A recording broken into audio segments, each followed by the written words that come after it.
Next word है आज का, दैट इज बीहेस्ट। बीहेस्ट का मतलब होता है दिशा निर्देश देना या फिर किसी को आदेश देना। ऑर्डर कह सकते हैं हम इसके लिए, मैंडेट कह सकते हैं, बोल सकते हैं कमांड कह सकते हैं, एक तरीके से डायरेक्टिव कह सकते हैं, निर्देश, इंस्ट्रक्शन भी कह सकते हैं। आपने किसी को दिशा निर्देश दिए हैं, हमारा आदेश दिया है। हमारा अगला वर्ड है आज का, दैट इज इंट्रिंसिक। इंट्रिंसिक का मतलब होता है कि कोई चीज़ अंदर से ही है, अंतर्निहित है, बाहर से कहीं से नहीं आई है। इनबॉर्न कह सकते हैं, इनबॉर्न के बाद नेचुरल कह सकते हैं, इनहेरेंट कह सकते हैं आप इसके लिए बोल सकते हैं कोई चीज़ वो नेचुरल है। ठीक है, अब कोई चीज़ जब अंदर से ही होती है, कहीं बाहर से नहीं है, तो एक तरीके से वो फिक्स भी होती है, तो हम इसके लिए इमानेंट कह सकते हैं। इमानेंट के बाद हम इसके लिए इनग्रेन्ड कह सकते हैं, इम्बेडेड कह सकते हैं, फिक्स्ड कह सकते हैं, डीप रूटेड कह सकते हैं, डीप सीटेड भी कह सकते हैं हम इसके लिए। हमारा अगला वर्ड है आज का, दैट इज़ ओमेड। ओमेड इट्स नथिंग बट इट्स उम्मीद। ओमेड का मतलब होता है एक तरीके की उम्मीद, आशा है। सो होप कह सकते हैं, एक्सपेक्टेशन कह सकते हैं, एस्पिरेशन कह सकते हैं, विश कह सकते हो, एक तरीके से डिज़ायर भी कह सकते हो ओमेड के लिए। हमारा नेक्स्ट वर्ड है आज का, दैट इज़ मैसेकियर, हत्याकांड।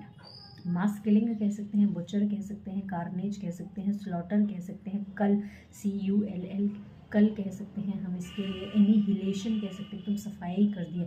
एक्सटर्मिनेशन भी कह सकते हैं, सफाया कर दिया है एकदम, लोगों का मार के एकदम।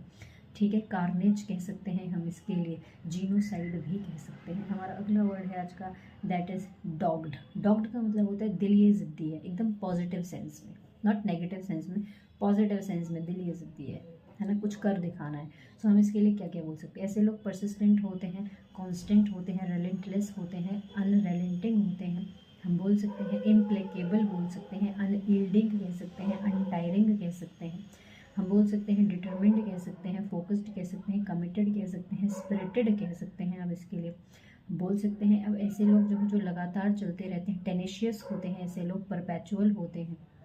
ठीक है, फिर जब ऐसे लोग लगातार चलते रहते हैं तो एक तरीके से वो फियरलेस भी होते हैं, डॉन्टलेस भी होते हैं, बहादुर होते हैं एक तरीके से, करेजियस कह सकते हो, प्लकी कह सकते हो, ग्रिटी कह सकते हो, गट्सी कह सकते हैं, इंट्रेपिड कह सकते हैं, अनफ्लिंचिंग कह सकते हो, अनवेवरिंग कह सकते हो, अनस्टॉपेबल कह सकते हो।